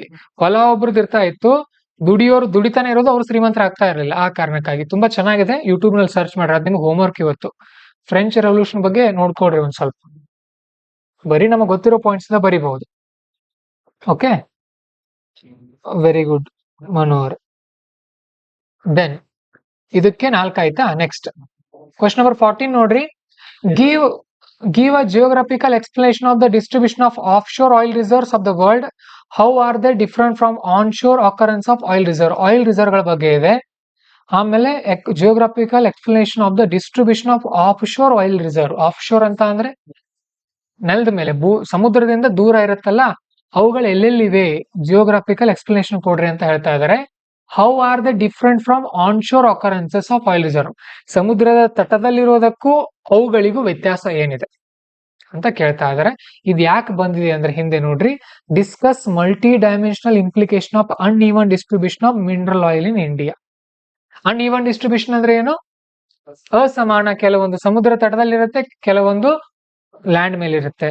ಈಗ ಇದು ಇಂಡಿಯಾ, ಇದು ವರ್ಲ್ಡ್ ಬಗ್ಗೆ ಕೇಳಿದಾರಲ್ವಾ, ಇಲ್ಲೂ ಕೂಡ ಅದೇ ಪ್ರಶ್ನೆ ವಿಭಿನ್ನವಾಗಿ ಕೇಳಿದಾರೆ ಅಷ್ಟೇ ಅವರು.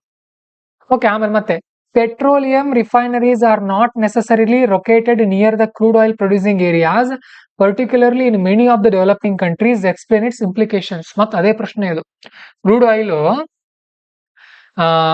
ಒಂದೇ ಕಡೆ ಇರಬೇಕಂತ ಇಲ್ಲ, ಬೇರೆ ಬೇರೆ ಕಡೆ ಇರುತ್ತೆ, ಅದನ್ನ ಎಕ್ಸ್ಪ್ಲೇನ್ ಮಾಡ್ರಿ ಅಂತ ಹೇಳ್ತಾ ಇದ್ದಾರೆ.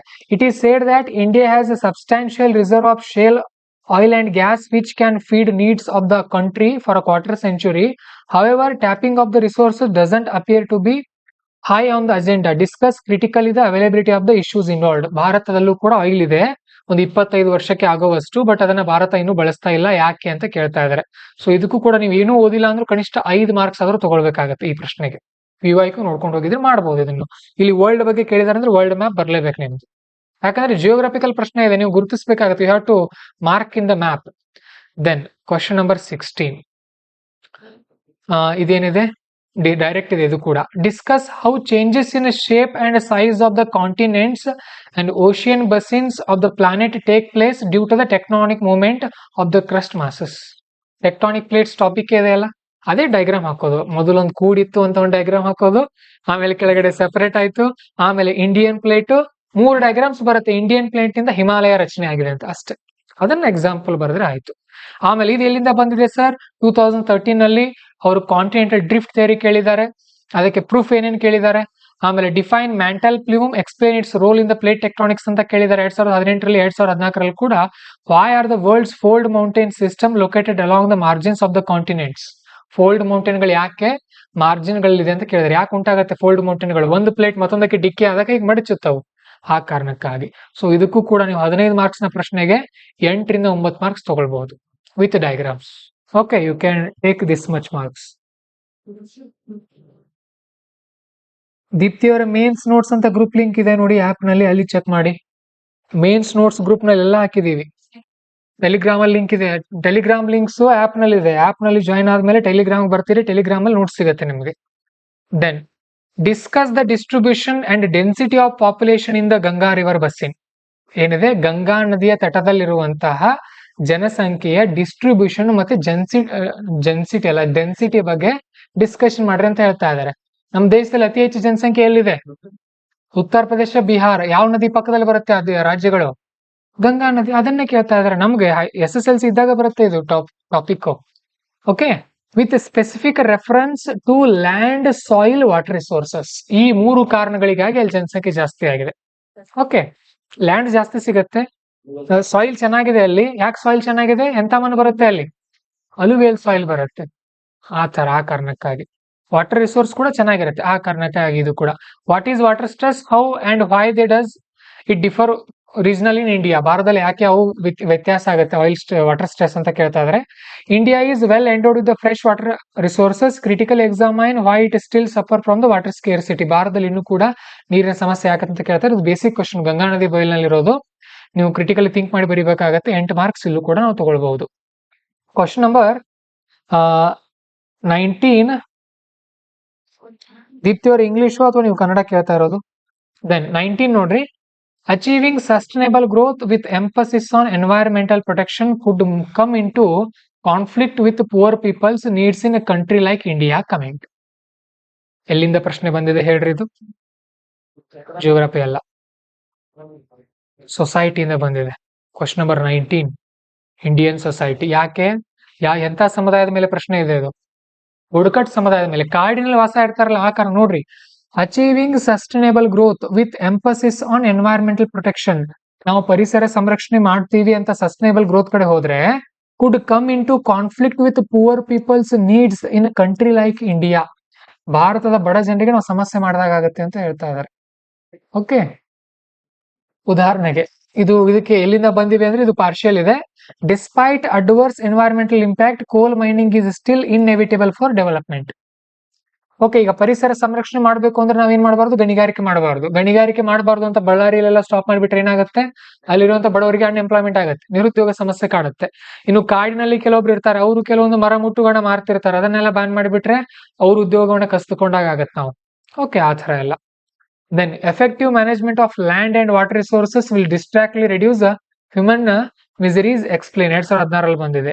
The ideal solution for depleting groundwater resources in India is water harvesting system. How can it be made effective in urban areas? Ground water ಬಗ್ಗೆ ಇದೆ.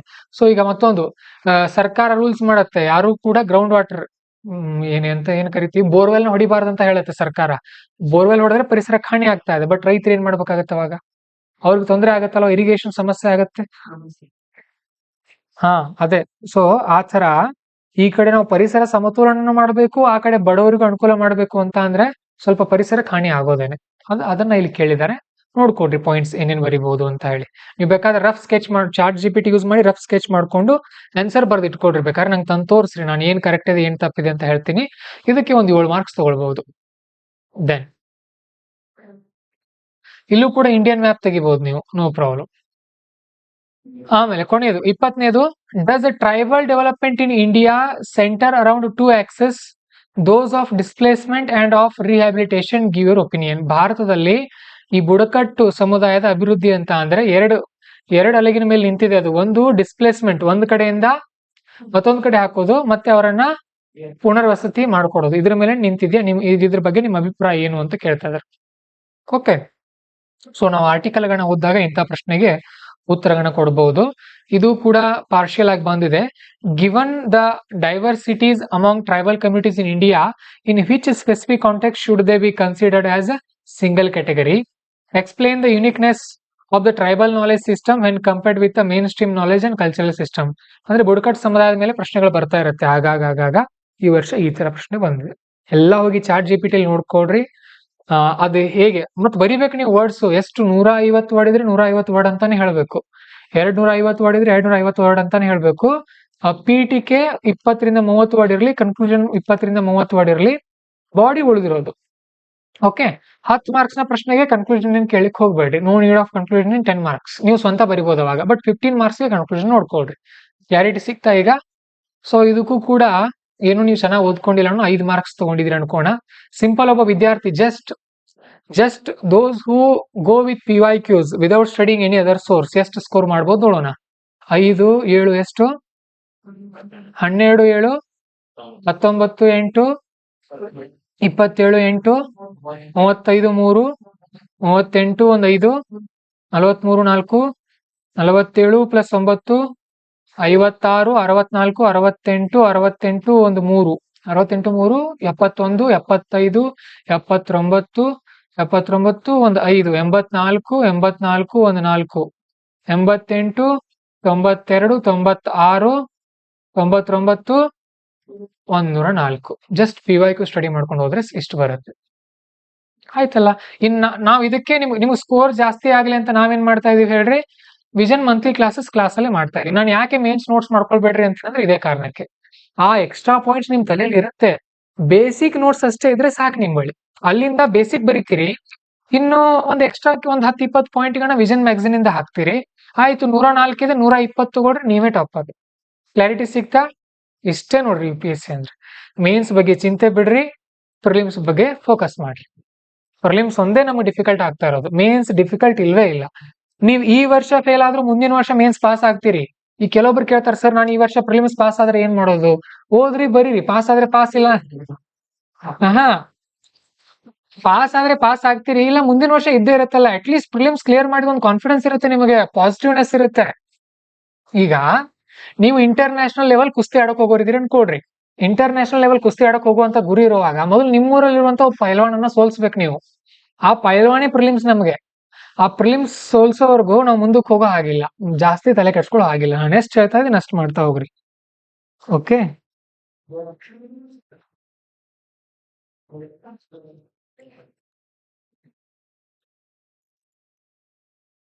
ದಿತ್ಯರು ಇರ್ಬೋದು ನೋಡ್ರಿ. ಒಟ್ಟು modern history Kannada mains notes ಅಂತ ಇದೆ ನೋಡಿ, ಹ್ಯಾಂಡ್ ರಿಟನ್ ನೋಟ್ಸ್ ಇದೆ. Okay, clarity ಸಿಗ್ತಾ? ಇದು UPSCಯ GS 1 ಪೇಪರ್. ಹೀಗೇನೆ ನಾವು ನಾಳೆ GS 2 ನೋಡೋಣ. ಓಕೆ, ಹೇಳ್ರಿ. ಹಾ, ಅಂದ್ರೆ ಫಸ್ಟ್ ಅಟೆಂಪ್ಟ್ ಅಲ್ಲಿ ಪ್ರಿಲಿಮ್ಸ್ ಕ್ಲಿಯರ್ ಮಾಡಿದ್ದಾರೆ. ಅದ್ರ ಮುಂದಿನ ವರ್ಷ ಅದು ಹಾಗೆ ಆಗತ್ತೆ. ಇಲ್ಲ ಹಾಗಲ್ಲ, ನೀವು ಪ್ರಿಲಿಮ್ಸೇ ಆಗ್ಲಿಲ್ಲ ಅನ್ಕೊಡ್ರಿ, ಅದೇ ಚಿಂತೆಯಲ್ಲಿ ಅದೇ ಭಯದಲ್ಲಿ ಕೂತ್ಕೊಳ್ಬೇಕಾಗತ್ತೆ. ಒಮ್ಮೆ ಕ್ಲಿಯರ್ ಮಾಡಿದ್ರಿ ಪ್ರಿಲಿಮ್ಸ್, ನೀವು ಒಂದಲ್ಲ ಒಂದ್ಸಾರಿ ಮೇನ್ಸ್ ಕ್ಲಿಯರ್ ಮಾಡ್ತೀರಿ. ಆ ತರ ನೀವು ಪ್ರಿಲಿಮ್ಸೇ ಕ್ಲಿಯರ್ ಮಾಡಿಲ್ಲ ಅನ್ಕೊಡ್ರಿ, ಈ ನಂತರ ಮತ್ತೊಂದು ನೀವೊಂದ್ ಸಂಸ್ಥೆ ಸ್ಟಾರ್ಟ್ ಮಾಡ್ಬೇಕಾಗತ್ತೆ. ಬೇಡ ಆ ತರ. ಓಕೆ,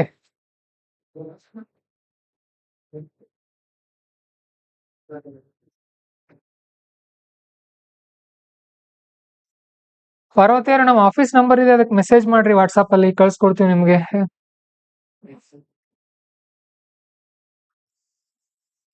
ಸರಿ, ಏನಾದ್ರು ಡೌಟ್ಸ್ ಇದೆಯಾ ಆನ್ಲೈನ್ ಸ್ಟೂಡೆಂಟ್ಸ್? ನಾಳೆ ಎಥಿಕ್ಸ್ ಎಲ್ಲರೂ ಆನ್ಸರ್ ಬರ್ಕೊಂಡ್ ಬರ್ರಿ. ನಾಳೆ ಎಥಿಕ್ಸ್ ಕ್ಲಾಸ್ ಇರಲ್ಲ, ಮಾಡರ್ನ್ ಹಿಸ್ಟ್ರಿ ಒಂದು ಇಂಟ್ರೊಡಕ್ಷನ್ ಕ್ಲಾಸ್ ಮಾಡ್ತಾರೆ ಸಚಿನ್ ಸರ್ ನಿಮಗೆ. ಬಟ್ ನನಗೆ ಎಥಿಕ್ಸ್ ಆನ್ಸರ್ ಬರ್ಕೊಂಡ್ ಬರ್ರಿ, ನಾನು ಚೆಕ್ ಮಾಡ್ಬೇಕು ಅದನ್ನ. ಆಮೇಲೆ ಇದು ಶನಿವಾರ ಬರ್ದ್ರು ಎಕ್ಸಾಮ್ದು MCQ ಡಿಸ್ಕಸ್ ಮಾಡೋಣ, ಇರ್ರಿ, ಹೋಗ್ಬೇಡಿ. ಓಕೆ, ಆನ್ಲೈನ್ ಸ್ಟೂಡೆಂಟ್ಸ್ ಏನಾದ್ರು ಡೌಟ್ ಬಾಕಿ ಉಳಿದಿದ್ರೆ ಗ್ರೂಪ್ ಅಲ್ಲಿ, ಏಕಲವ್ಯ ಗ್ರೂಪ್ ಅಲ್ಲಿ ಮೆಸೇಜ್ ಮಾಡ್ರಿ, ಉತ್ತರ ಕೊಡ್ತೀವಿ ನಿಮ್ಗೆ.